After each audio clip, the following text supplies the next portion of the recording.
नमस्कार दोस्तों, मैं राजकुमार मौर्य प्रखर इंडिया यूट्यूब मंच पे आपका स्वागत है। लोकसभा का चुनाव नज़दीक आ गया है। सभी पार्टियों ने अपने अपने प्रत्याशी फाइनल करना शुरू कर दिया है। वहीं पर समाजवादी पार्टी की पहली लिस्ट आ गई जिसमें 16 लोकसभा प्रत्याशियों के नाम हैं। मैं ऐसी सीट की बात करने जा रहा हूं जिसमें बहुत ही हॉट सीट है, फैजाबाद यानी कि अयोध्या, जहां पर राम मंदिर बना हुआ है। जिस राम मंदिर के मुद्दे पर भारतीय जनता पार्टी लोकसभा का चुनाव लड़ने जा रही है और लड़ेगी भी, राम मंदिर का मुद्दा भी भुनाएगी। तो चारों तरफ आपने देखा होगा श्री राम जी का झंडा लहरा रहा है। श्री राम के झंडे के आगे यूं कहें हम 2024 में 26 जनवरी के तिरंगे को आपने कम देखा होगा, लेकिन भगवा कलर का झंडा आपने ज़्यादा देखा होगा। इसमें कोई दो राय नहीं है, घर घर लगा है। लेकिन यहीं पर एक संशय पैदा हो रहा है कि बहुजन समाज पार्टी किसे प्रत्याशी बनाएगी। उस प्रत्याशी का नाम भी धीरे धीरे आने लगा है। प्रत्याशी का नाम मैं आपको आगे बताऊंगा। पहले आप इस सीट का समीकरण समझ लीजिए। ये वर्तमान में जो सांसद हैं लल्लू सिंह 2014 में भी जीते थे, 2019 में भी जीते थे। आप समझिएगा, 2014 में, 2019 में। जो 2019 में चुनाव जीते थे लगभग 66-67 हज़ार वोटों का अंतर था, क्योंकि सपा बसपा का गठबंधन था। गठबंधन के आगे जो मार्जिन है कम है। आप 60,000, 67,000, 68,000 अगर कोई वोट से चुनाव जीता है तो एक तरह से बहुत एवरेज मार्जिन या कम मार्जिन मान लीजिए, क्योंकि यहाँ पर राम मंदिर का मुद्दा आज नहीं, बहुत दिनों से चल रहा है। तो आपको मैं बता दूं, इस लोकसभा के अंतर्गत 5 विधानसभा सीटें आती हैं। 2022 में जो विधानसभा का चुनाव हुआ है, 5 विधानसभा सीटें आती हैं। 5 विधानसभा सीटों में पहली बात दरियाबाद, रुदौली, मिल्कीपुर, बीकापुर और अयोध्या। और यहाँ से जो वर्तमान में जो प्रत्याशी हैं वे हैं अवधेश प्रसाद, पासी समाज से आते हैं और लगातार मान लीजिए कि 9 बार से विधायक हैं। 9 बार विधायक हैं, लगातार हैं कि नहीं है उसके बारे में बाद में हम डिस्कस करेंगे। 9 बार विधायक हैं। अब आप सोच लीजिए कितनी लंबी राजनीति है, बहुत ही लंबी राजनीति। 9 बार विधायक होना कोई आसान बात नहीं होती है। समाजवादी पार्टी ने भारतीय जनता पार्टी के सामने खेला काट दिया है। यहाँ पर एक मजबूत कैंडिडेट दे दिया है, जिसको दलित समाज का भी वोट मिलेगा, जिसको मुस्लिम समाज का भी वोट मिलेगा, यादव समाज का मिलेगा। यादव के साथ साथ जो भारतीय जनता पार्टी को हराना चाहते हैं उनका वोट मिलेगा। तो चुनाव आसानी से निकाला जा सकता है। लेकिन यहाँ पर बहुजन समाज पार्टी पेंच फंसा सकती है, क्योंकि बहुजन समाज पार्टी में जिस प्रत्याशी का नाम आ रहा है, उस प्रत्याशी का नाम मैं आपको बता दूं, विधानसभा का चुनाव लड़ चुके हैं। इनका नाम है अब्बास, रुक जाइएगा थोड़ा सा, अब्बास अली जैदी उर्फ रुश्दी। इनका समीकरण मैं आपको बता दूं कितना तगड़ा है। यहाँ से वर्तमान में भाजपा चुनाव जीती है। कौन सी सीट है? रुदौली सीट, फैजाबाद लोकसभा सीट के अंतर्गत आती है। इनका समीकरण देखिए, भाजपा को 94,000 वोट मिला हुआ है।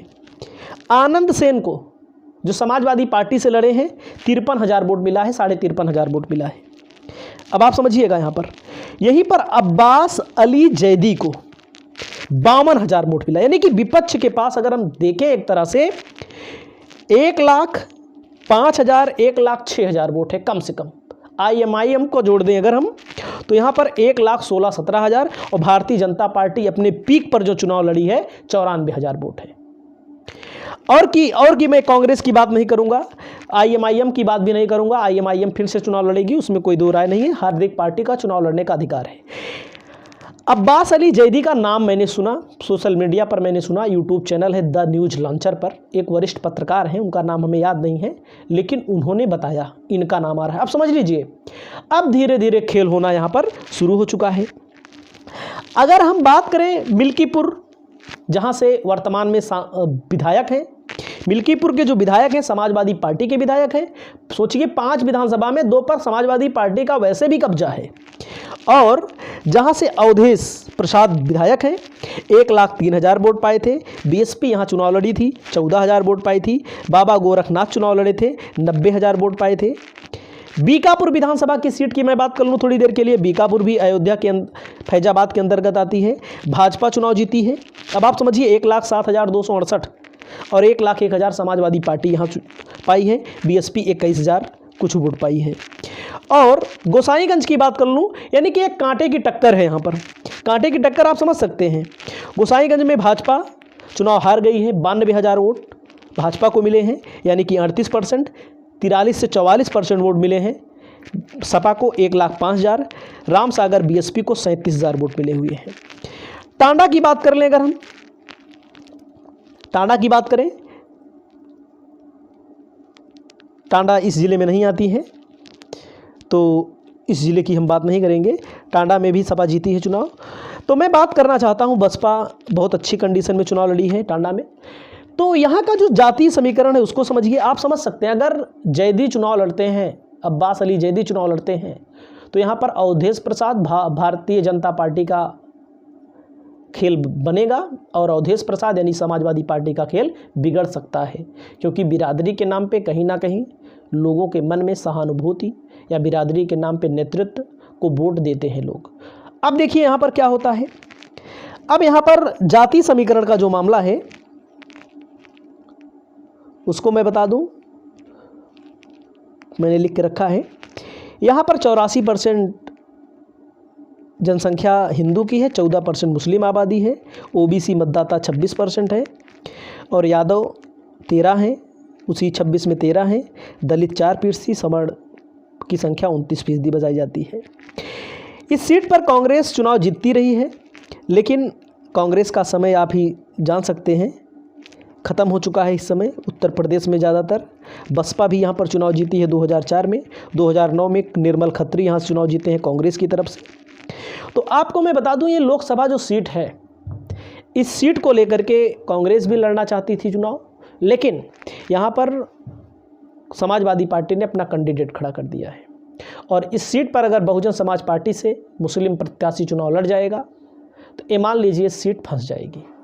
और इस सीट को आप भले सोचे अयोध्या है, लेकिन जब चुनाव पड़ता है, जब चुनाव आता है तो मंदिर का मुद्दा कहीं ना कहीं डिम पड़ गया है। आप अब टीवी पर देख लीजिए कितनी बार अयोध्या का मुद्दा आ रहा है, लेकिन लोगों की भावनाओं में है, ऐसा नहीं है। हम लोग के यहाँ भी राम को मानने वाले बहुत लोग हैं, बहुत का मतलब 99% लोग हैं हिंदू में, लेकिन जब वोट आता है तो वोट लोग जाति बिरादरी के नाम पर देते हैं। महंगाई, बेरोजगारी, इन सब का मुद्दा बहुत बड़ा मुद्दा बनता चला जा रहा है। आपकी क्या राय है? आप अपनी राय कमेंट बॉक्स में रखिए। कौन चुनाव जीतेगा, कौन चुनाव हारेगा, इसके बारे में हम कुछ नहीं कह सकते, लेकिन मजबूत प्रत्याशी अगर होगा तो हम कहेंगे मजबूत है, अगर कमज़ोर प्रत्याशी होगा तो हम कहेंगे कमज़ोर है। तो बहुजन समाज पार्टी को लेकर के, समाजवादी पार्टी को लेकर के या भारतीय जनता पार्टी कांग्रेस को लेकर के आपकी क्या राय है? एक तरफ कांग्रेस में भी चर्चा है, कांग्रेस वाले भी उतापात मचाए हैं कि हमको इतनी सीटें चाहिए, उतनी सीटें चाहिए। तो इस वीडियो में इतना ही। नमस्कार, जय हिंद, जय भारत।